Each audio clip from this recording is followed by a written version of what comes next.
everybody. Welcome to Real Talk Phins Talk. I'm your host tonight, Steve Molloy, as always.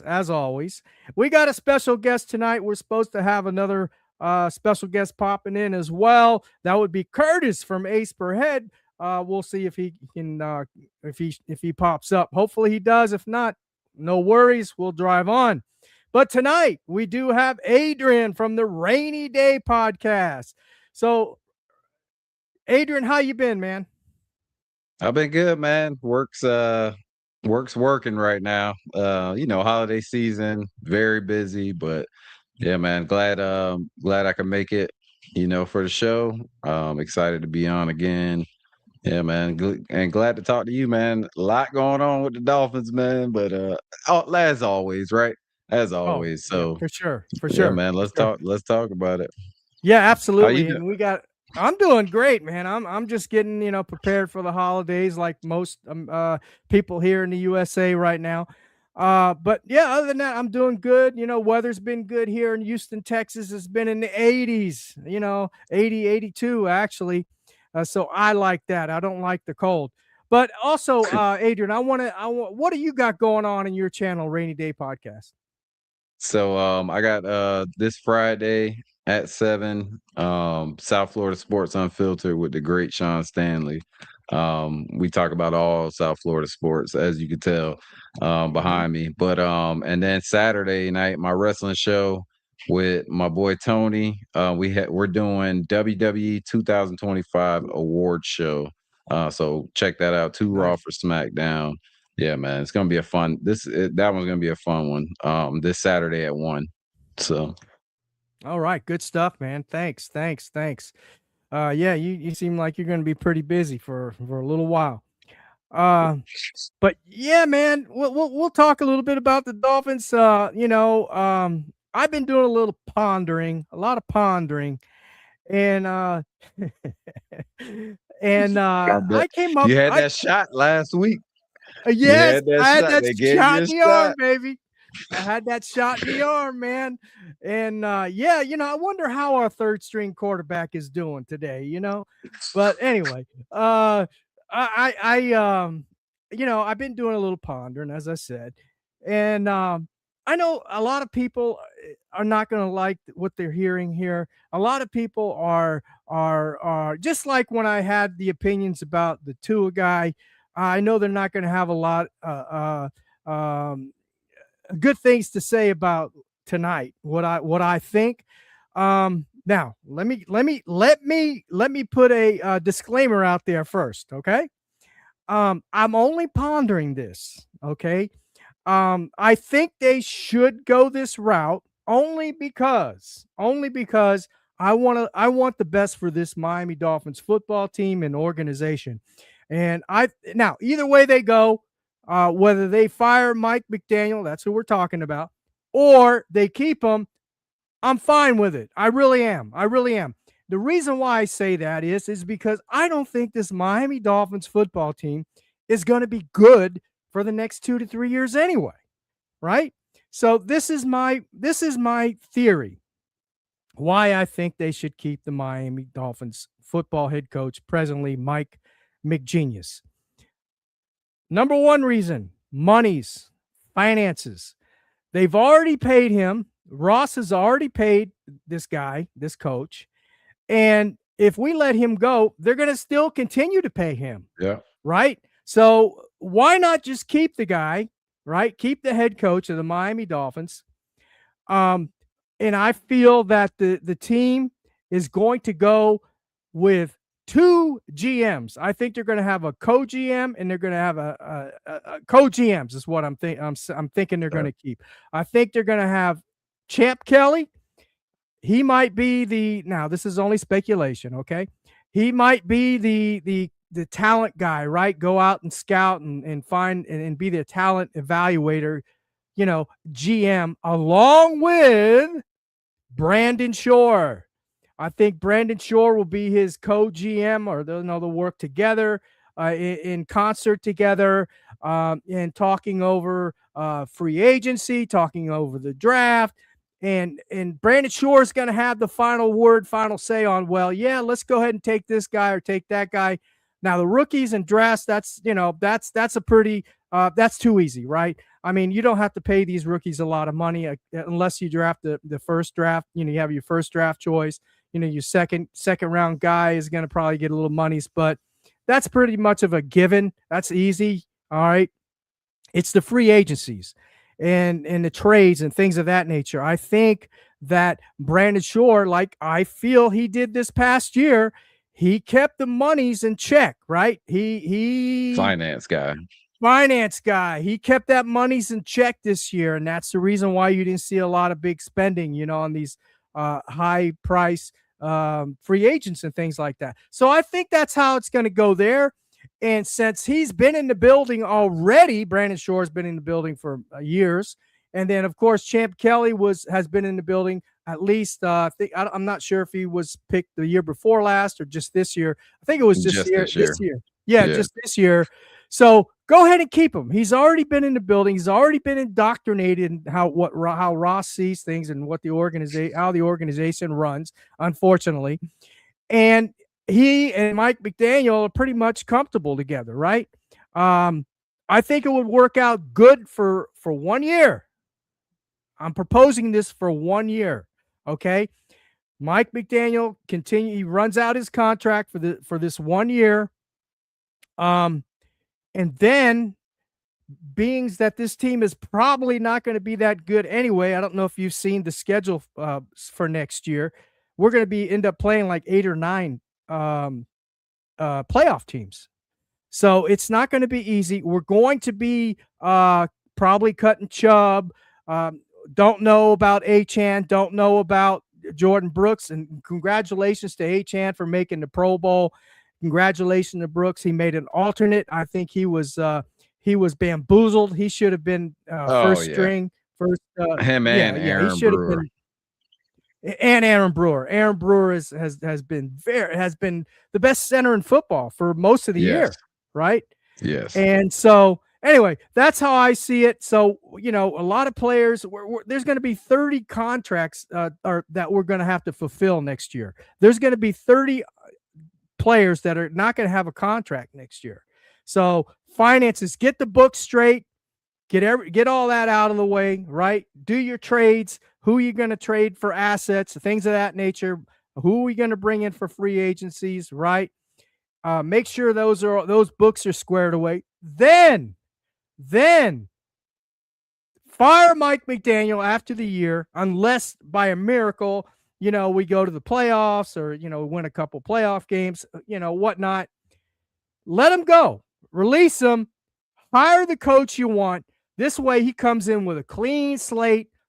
The books are squared away, and he won't come in here like McDaniel did, right? To be fair, Mike McDaniel came in here. He was hired. Now, grant you, I don't feel sorry for him, for taking the position. That's on him, right? Yeah. But he pounded the table for Tua Tagovailoa. He hyped up Tua Tagovailoa, and to be quite frank, Tua Tagovailoa played a lot better under Mike McDaniel. So he did fix him to a degree.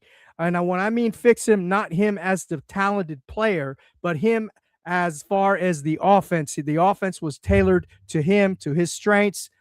And let me ask you a question. A lot better. What are you doing with Tua next year in this scenario? Gone, right? Yeah, you're going to So release that's what you Tua. mean by get the books right. Get the books right. Tyreek, gone. Chubb, gone. Those are 3 right off the bat that are going to be off the books, right? So clean a lot of dead money. A lot of dead money. Just clean it up, man. Then you bring your coach in. You got a fresh start. He doesn't have that, hey, I want this guy or that guy, and they're not going to say, well, we can't do it. We don't have the money. We're not in cap hell, right? They're not going to be in cap hell. Give them that year to clean up the books. What say you? I mean, you're not far out by saying that. This sounds like something the Miami Dolphins would do exactly. Have co-GMs and then keep Mike McDaniel for a year. So you're not far off. A couple weeks ago, I thought about keeping Mike McDaniel. just because, like you said, the team's not going to be good. It's not going to be any good. It's going to be a young team next year. Mhm. So I was like, yeah, just keep him for another year, and then that way, the year after, that's when the real rebuild starts. It'll start its off season, but it won't really start until 2027, just because of the Tua contract, the Tyreek contract. So, I mean, you're not far off, but I wouldn't keep him at all. I don't see any way he survives this. That like you know how you got to learn from your mistakes, or you're just gonna end up with a crap life, right? And that's just like in life in general. Yeah. This dude has been a head coach for 4 years, and he Good hasn't point. learned from any of his mistakes. So Mhm. how do you don't see any growth there? So I feel like, and probably last year he probably should have been gone, but you don't. He's not growing as a head coach. It's pretty much the same. I mean, people can bring up, oh, he adapted when Tyreek went out. He did 6 offensive linemen. He started running the ball more. Yeah, he did. Still, the same thing's been happening.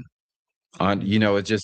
It just looked better because we were winning games, and we beat some crappy teams.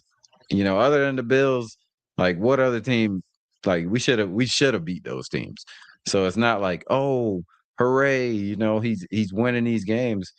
Um, but and then the whole Tua situation, like he been he knew Tua wasn't playing well from the beginning of the season. Probably waited 9, 10 games too late to sit him down, and then he'll use the excuse, oh, he needs conviction from his quarterback and all that. But really, Mhm. he hasn't been getting it all season. And if Mhm. Quinn was so much better than Tua, my boy Sean Stanley says that he said it last week. He said if Quinn was so much better than Tua, why you didn't Ben go to him? So it's just too much. I think for him to survive, man, I think he's just made too many mistakes, and then the same mistakes over and over again. And to me, there's just no coming back from that. But I completely agree. Like, I get what you're saying. That is definitely a possibility, and that is a reason why he could stay for Mhm. sure. Just because the team, and then how about Ross? You seen Ross all on TV on Oh my Sunday. He do, god. Yeah. he doesn't look like he's Yeah. bothered by any of this. And No. that game is Mm-mm. just so Mm-mm. bad, so bad. Mhm. Second half, first half, I thought we were gonna see something special, Yeah. but man, it took a hard left and went downhill very fast. But yeah, he doesn't seem to be bothered by what was going on. Mhm. When Mhm. he was up there hanging out, having a good time. So Yeah. that kind of like a little inkling telling you maybe Mike McDaniel does stay. I mean, then you got the reports coming out that Mhm. he's pretty much safe. But then you have some reports coming out also, some other guys like Schefter saying no decisions have been made yet. So Right. I Right. mean, yeah, so I don't know, like, but I could see a scenario like exactly what you said, just because it sounds like something the Dolphins would do. It sounds like something Stephen Ross would do. It just is Mhm. that's right up his alley. Yeah. Yeah. Yeah, 100%. You're 100%. And those are great points you made. And I see it too. I mean, you got to be you got to be a blind squirrel, right? Maybe you find a nut here and there, but you're right. He's been terrible. In fact, he's regressed. He's regressed. Mike McDaniel has regressed along with the third string quarterback, for the last couple of years. You Whose know, name shall not be mentioned. whose name shall not be mentioned on this show never again. Yeah. But yeah, I what do you think? Do you think that possibly that Mike McDaniel might have intentionally put Tua out there out there in left field on his own, the As last an few games? excuse? Yeah, as an excuse to bench Yeah. him, maybe, establishing the running game with Achane, because the game has been really, really good Yeah. until they play good teams, and then it gets stopped. But Achan's going to be Achan. He's a Pro Bowl Or player he now. just We can stops say, running it. or he just stops running it, maybe. But I don't know. It just I know it's a conspiracy theory, but I don't know. It maybe McDaniel said, you know what, I'm just going to let this guy out there all alone, let him figure it out, and you know show his true colors of what he really is. But then I don't know, because that makes I mean, you McDaniel paying look him bad 50, too. but you paying him $52 million also. So Yeah, that's a big part of it. yeah, That yeah. is a huge part of it. Like, you Oh paying this yeah, guy for as your sure. franchise. You Yeah. wanna, hey, maybe he'll turn it on. But even in the games that we won, against those crappy teams, like, Hmm. he didn't even play well. We were running the ball. That's the reason why we won those games, because we were running the ball. Yeah, So it wasn't, yeah. we didn't win. I don't think we won a game this year because of Tua. No, no, absolutely not. Yeah, yeah. We won games despite Tua Tagovailoa. He wasn't even in the conversation. Most of those games. And if it was Giving in the a ball away, conversation, man. It's like, yeah, it wasn't in a good light. Um, Let me ask you something. How do you feel about HN coming back next year? Do you think we should pay him his monies? He's gonna want the bag, man, and deservedly so. In the cap hell that we are in, we've got three players on this team that are gonna want well, two that are gonna want the bag. That's mhm. Achan and Brooks. And then you got Minka Fitzpatrick, who has no more guaranteed monies. He's going to want some more money next year as well. Um, do you think that we're in a position where, going forward, because we're probably going to be going through a rebuild, right? Do you Yeah. think they trade these guys for assets? Do you think it's a good idea if we trade these guys for assets or keep them as a core piece going forward? I think Achan is definitely a core piece. Mhm, Fitzpatrick, I mean, you could probably do without him. Like, I look at, because this is very comparable. It's the Denver situation. How mhm, Denver, they cut Russell Wilson. They had all this mhm, dead money. mhm. Their team, they already had pieces on the team. The defense was already pretty good. The offense had some pieces, but Mhm. they've built this team up, and look, they're a playoff team now. And this Yeah. is only 2 years Yeah. from Russell cutting Russell Wilson. So, Right. I agree with but you, they but have, I'm gonna. but they have the right head coach and the right GM in place. So, you know, Mhm. there's a lot that goes into, especially when you talk about the Miami Dolphins, man. There's just Yeah. so much that could happen that most of us probably won't even like it anyway, no matter what they do. So, Yeah. Either um, way they go, either way, you yeah, can't win for losing, right? yeah, you trade Fitzpatrick, then everybody, oh, you don't trade this guy. He's one of the Mhm, best safeties in and it's like, all right, well, mhm. he wanted to get paid. And if we paid him, then that's less money for the H hands of the team. And Brooks, yeah, for sure. And For Brooks, sure. man, like, Yeah. Brooks, you almost have to pay Brooks if you want to. But do Yeah. you see? It's like, this is what I look at. Do you see these players on the team in the next 2 to 3 years? That's Um, that's why I look at, well, if you feel like you need to pay him. right, and that's a good question. And I want to welcome Aquavision for joining the chat tonight. Thank you, brother, for joining. Appreciate you. Make sure everybody that's joining the chat tonight or from wherever you're at, come over here and join the chat, and then hit that like button, hit that bell down there, and if you're new to the channel, and then share with your friends, your families, and your neighbors. No, you make some really good points there, valid points. Um, is Achan going to be here in 2 to 3 years? I would say yes because he's young enough. Yeah, But here's my only um, concern I have with Achan. A running it now. Let's be realistic, okay? Now, running now, back.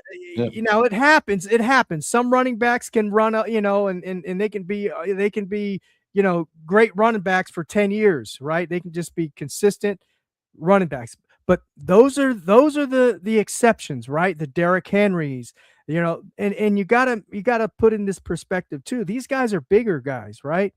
Achan's a smaller guy, and if you're going to keep him for 2 to 3 years, and we're going to be a bad team, you know, what are you going to do with Achan? Are you gonna run him to the ground?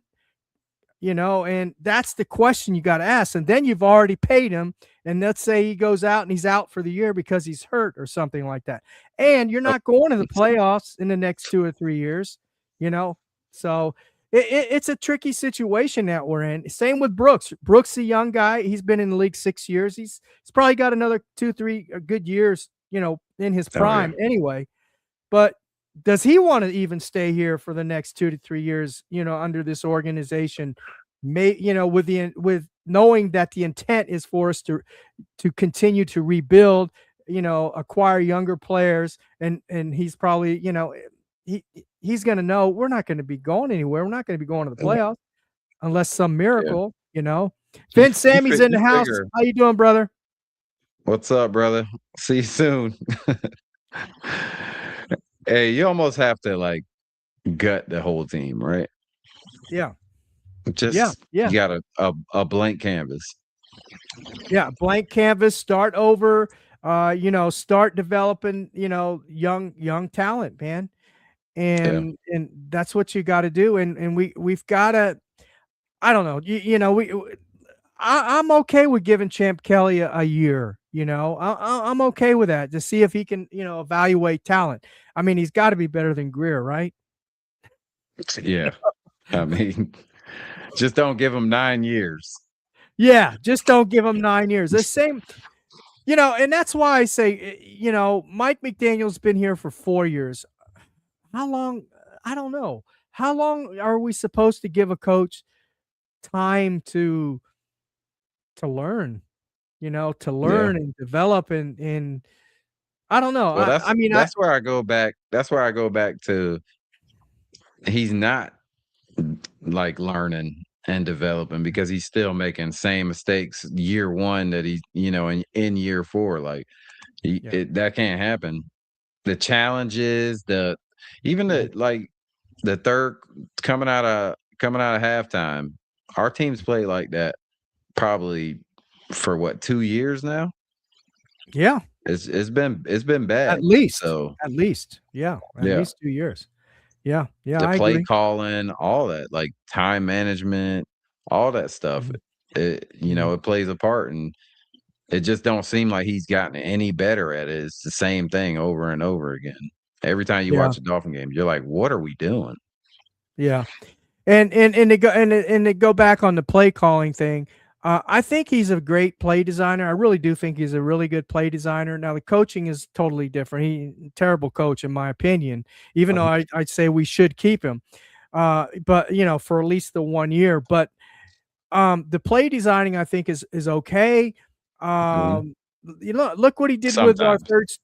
Sometimes, but look what he did. Not all coaches are going to be perfect all the time. Yeah. Look what he did. Look what he did with our third string quarterback. And I don't know. I just think that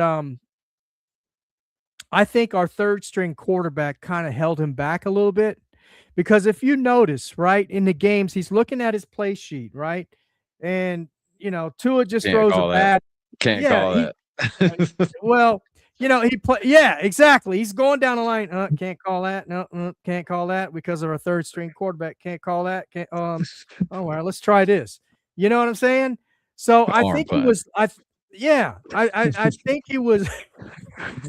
Yeah, exactly. I think he was limited in that respect. Okay. Yeah. But it's fair to say what you were. Those are valid points you made. It's definitely fair to say that because we've seen it. So, and listen, Adrian, I appreciate you joining the show tonight. I know you have to take off. You're going to be on the Phins TV show tonight with Phins Sammy. So I appreciate you taking the time out and spending some time over here. I appreciate your evaluations and everything. And make sure everybody in the chat, everybody that's watching, go over to Rainy Day Podcast and Can you repeat those times again so everybody can go over there and Yeah, watch your man. show? Fridays at 7 p.m. I think we're the only show on Friday nights. And then we got Saturday at 1 p.m. That's for the WWE wrestling show, Two Raw for SmackDown. Always a fun time on that. And yeah, man, check us out. Friday, we talk all South Florida sports. Panthers, Heat, Dolphins, Hurricanes, who won a playoff game before the Dolphins in my That's right. lifetime, pretty much. They sure did. They sure did. All right. They sure did. So All right. Thank you, brother. Appreciate you for coming on tonight. I appreciate you, Steve, man. We got to do it again sometime. All right. Oh, absolutely. 100%. All right, brother. Have a good All night right. and All happy right. holidays. Merry Christmas, all that good stuff. Same to you, brother. Merry Christmas and happy holidays. Enjoy your time with your family. I appreciate it. You as well. All right, man. God bless. And that was Adrian from the Rainy Day Podcast. He'll be on the Phins TV show coming up here in just a few minutes. And I always enjoy having him on. He's always has some great stuff to talk about. So, yeah, that was my theory. If you've been watching up to this point on the Mike McDaniel thing, I want to shift gears a little bit now. I want to talk about the game between the Cincinnati Bengals and the Miami Dolphins this past week. Let's talk a little bit about our starting quarterback, Quinn Ewers. That's weird to say that, but he is our starting quarterback. So, all in all, I think he did a great job. I really do. Now, you got to think about this, ladies and gentlemen. All year, okay, all year, he's been a third string quarterback. Okay. Hasn't played with any of the first team. He's not gotten any first team reps. And then here we go. He becomes a starter. He probably, gets 3 or 4 days tops of practice with the starters. And then he's thrown into the fire. And he's a 7th round pick. So I didn't have a lot of high expectations for the young man. And he did a great job. I think he handled himself very well. He had a lot of poise in the game. As you can see, his arm strength. He's got to work on his accuracy a little bit. His ball placement and his decision making. But you got to give the guy a chance. This is his first start as a quarterback in the NFL. He's a rookie. And I really think he did a great job. Now, I'm not saying he's going to be our starter, but why not? If he continues, progressing like in the next couple games here that we have coming up, give him a chance to compete for a starting position next year, whether we draft a quarterback or not, or we bring a stopgap, veteran in or something of that nature, have him compete and see where it goes from there. If anything, he could be a future backup for us, and that's something that we've desperately needed for a long time, is a backup. So, and the reason why he started above Zach Wilson is, number one, I don't think Zach Wilson's going to be here next year. He only signed a 1-year contract. He hasn't played at all this year. We know what he's capable of doing. Why not give this guy a chance, see what he can do, what he's made of. And I really think he did a good job. I know I keep repeating that and saying it over and over and over, but I really do think he did a good job. He went off script a couple times. He improvised. He rolled out. He's mobile. Now, I mean, he's not a Lamar Jackson or Josh Allen or any of those guys, but he's mobile enough to make plays off script. He did run. He did do one run, and then he tried that quarterback sneak, something we haven't seen in a while. Now, I thought that was a bad call at that specific time, only because of the area that we were in. We were right on top of the logo there, just freshly painted. Mike McDaniel, that's on you, brother. That's slippery. That's slippery area right there. And that's what happened. He slipped and he was 10 inches short. Now, I do believe that the refs put that in a bad spot. Not saying he would have made it, but I think that it was a lot closer than we probably think. But yeah, he looked very comfortable back there for a rookie that's only been, his first start and only had, 3 or 4 days of practice with the first team. So I like what I saw. If I was to grade him, I would give him a B plus, a B plus. You know, and let's be patient and see what he does from here on out. Now, the game against the Cincinnati Bengals. Again, we played well in the first half. Defense was hitting hard. It looked like had a good plan. The defense and the offense was he was passing the ball. I was thinking, oh my gosh, we're going to beat the Cincinnati Bengals. This guy's making some great passes, and then Mike McDaniel shifted, went to the running game, which is fine. Achan scored on a 48-yard run. Achan's going to be Achan. And then it kind of slowed down a little bit. Then Mike McDaniel shifted back again, went away from the run and then went to the pass. But then again, we were behind. So running the ball can only get you so far. Now, I'm not saying they were putting a dead stop to Achan and Ollie Gordon and White, but they were keeping them contained, right? You run the ball for 2 yards and then you run the ball again for 1 or 2 or 3 yards. Now you're 3rd and 6, or 3rd and 7. That's not an easy task for a rookie quarterback. So again, Mike McDaniel in the second half came out and could not make adjustments at all. And then by that time, Joe Burrow was warmed up and he just diced this defense apart. He just diced them. And that's what elite quarterbacks do. That's an elite quarterback, Joe Burrow. Okay. Same with Aaron Rodgers in the Pittsburgh Steelers game. He diced this defense apart in a different way, a different manner, right? A lot of short passes, but we were blitzing a lot. And Aaron Rodgers, saw it immediately, and the veteran he is, and he took advantage of it. And they diced us apart.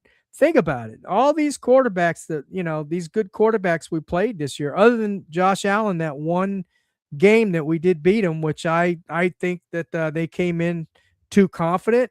They were missing some of their starting players, and we beat them. We played a hell of a game. We played a good game, no doubt. We won fair and square. But anyway, so moving forward, we all saw the Cincinnati game. Look, this defense has a lot of work to do. Okay. I'm gonna give Anthony Weaver credit. Okay. I'm not gonna say, that he's a bad defensive coach because it's not fair. It's not fair.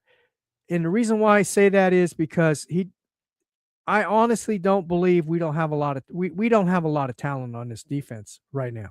We had a bunch of young players playing in the backfield, defensive backs, cornerbacks. We had young players playing up front. Jordan Brooks had an outstanding game as always. He's a star player. Minka wasn't in the game. Not saying that would have made a difference. Sealer came through for us. We know what Sealer is. But moving forward, play the young folks. I'm not going to get all uptight and all upset about that. You drafted these young guys, let them play. We lose the next 2 games. I'm not going to stress over it. Okay. As long as we can get these young guys in there, if anything, give them some reps, whether or not they're going to be with us next year or not, give them some reps See what you got in these guys. That's the only way you're going to be able to see what you have in these guys. Throw them to the fire, right? So that's how I see the next two games as evaluations. Not just for the fans to see how these young guys play, but of course for the organization to see what they have moving forward. You know, and I don't expect any more wins. I really don't. If we win, it's a bonus. I'd be happy. I'm a Miami Dolphins fan. Of course, I want them to win, but I don't expect it. Next game coming up, we play is the Tampa Bay Buccaneers. Tampa Bay Buccaneers at Hard Rock Stadium. It's going to be a home game. So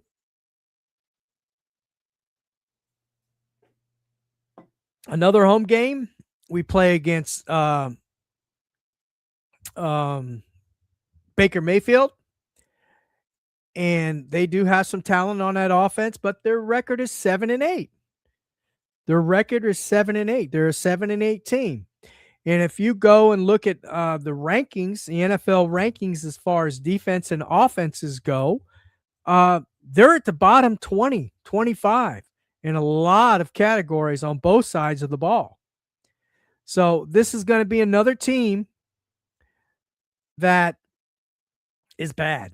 It's a bad team all the way around. Another good game for Quinn Ewers, our starting quarterback, number 14, to get his feet wet. And he's going to have a little more time to practice with the first team. And plus now he's played a full game, right? A full start. So he's got a little experience behind him now, right?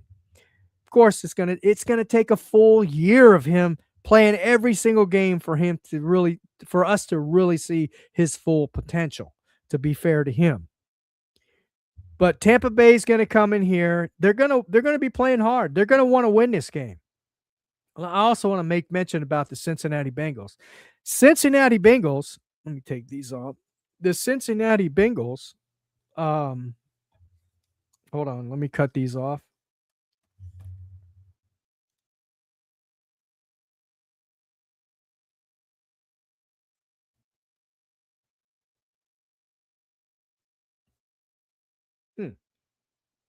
Oh, I was pressing the wrong button.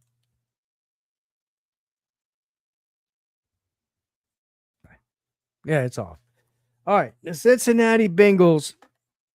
I know the defense was top 30 or whatnot, but then you also got to figure they had their starting quarterback, Joe Burrow, elite quarterback play, and the offense got ahead, pulled away, so the defense, of course, is going to play a lot better.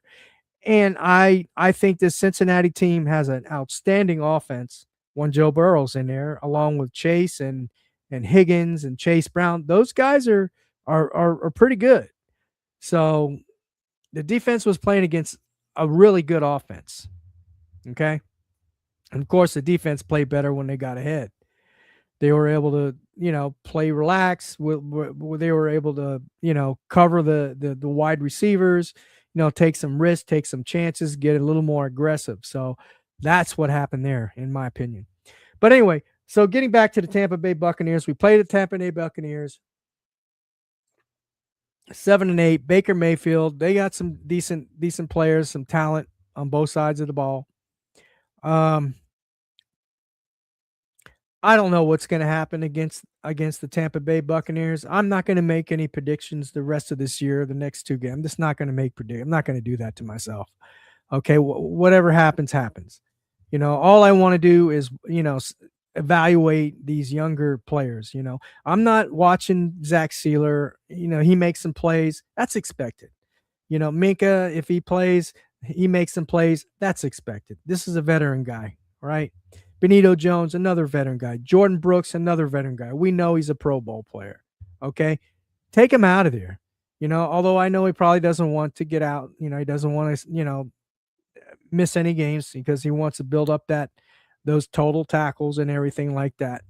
And he's playing for a contract, right? He's playing for a contract. Wow, that's kind of a risk getting hurt. He was playing hurt, this last game. Hope maybe, I don't know. Let's see if he plays. but I really want to see the young guys play. What do we have to lose? Nothing. Maybe McDaniel has a lot to lose. Maybe if we lose the next 2 games, maybe they say, "Say la vie, McDaniel, bye." Maybe that's what we're going to be playing for. I don't know. But like I said, I'm not expecting anything. And then of course, the New England Patriots, they're probably going to be playing for first seed or whatnot and everything. They're going to be playing hard. So this is going to be good evaluations for our young guys and our starting quarterback, Brent Ewers, right now, at least as of now. So that's what I'm going to be looking for in the next few games. So we'll see how it goes. And going forward, it's up in the air right now. It's all speculation. I know I said I'd like this is what Miami should do. I do feel that um, we need to look out for our finances right now. We need to get out of this cap hell. I think one of the ways, as I said earlier in the show, is we keep Mike McDaniel. I know a lot of folks are not gonna. I'm gonna get a lot of heat for that. They don't want to hear that, but I say keep him, not for a future head coach, unless some miracle happens next year and we go to the playoffs and win a playoff game or two. But we're already paying this guy regardless whether we let him go or not. We were going to pay him, so pay him. He's familiar with the team already. Champ Kelly, he's comfortable with him. Champ is probably comfortable with him, with Mike McDaniel. Keep him, get the book straight, get everything right, squared away, then bring in the head coach, the head coach that you really, really want, and then take it from there, right? Rebuild, total rebuild. Get what the head coach wants, whatever quarterback he wants, whatever players he wants, and let's see how if they go to this co-GM type thing. Let's see how that works, right? Maybe they don't go that way. All right, but to me, it's looking that way right now. This is what they're going to do. Brandon Shore and Champ Kelly. Shore, the finance guy. Kelly, the talent evaluator, right? The guy that goes out and does the draft board and makes all the trades and finds the talent out there and everything. Brandon Shore says yay or nay as far as paying these guys and giving them the contracts. That's how I see it happening, and that may not be a bad thing. And of course, I think our third string quarterback, number one, our third string quarterback, I think he is going to get released next year for sure, 100%. You can't bring him back after all this. You just can't. Then also, I think we're going to have to make some decisions on Achane, Jordan Brooks, Minka Fitzpatrick. I don't think Chubb's going to be around. I don't think who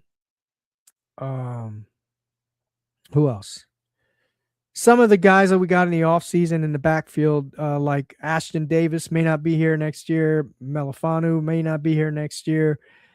What are we going to do with Jack Jones? Rasul Douglas is pushing past 30. Is he going to be here next year? Those are questions. On offense, I truly believe we know that Austin Jackson's days with the Miami Dolphins, I think, should be over. He's coming up for another contract. I think we should try to get another, younger right tackle, maybe a right guard, or maybe we keep James Daniels. He got hurt. He hasn't played all year, and he's not going to. So do we keep him? There's a lot of decisions there. Brewer, you got to keep Brewer. Savania, no choice there. We paid him a guaranteed contract. Patrick Paul's played solid this year. He's good in the pass pro. Could be better at run blocking. Maybe he improves. Maybe he improves next year. Maybe Savania improves next year, right? Another decision we got to make is with Achane, right? Are we going to keep Achane? Are we going to trade him, for assets? I know a lot of you want to keep him. He's a Pro Bowler. We got Jalen Wright. We got Ollie Gordon. He's our big back. Jalen Wright is kind of in between of those two. Do we keep him? Maybe we trade him and keep Achan and Ollie Gordon. Who knows? Who knows what this team is going to do? I don't. I don't have a crystal ball. I couldn't tell you. I'm only speculating on this stuff. And then a lot of this stuff, I'm a little biased, my opinion of how I want to see how this goes, how this team, you know, um, goes moving forward. So a lot of that is my bias. I could be wrong. I could be right. So that's my show for tonight, guys. I really enjoyed all of you in the chat and watching wherever you are. I appreciate you. I couldn't do this show without you. I want to wish every one of you and your families a Merry Christmas and a Happy New Year. Stay safe. Don't drink and drive. And God bless. And remember, Dolphins #1, baby. Dolphins #1.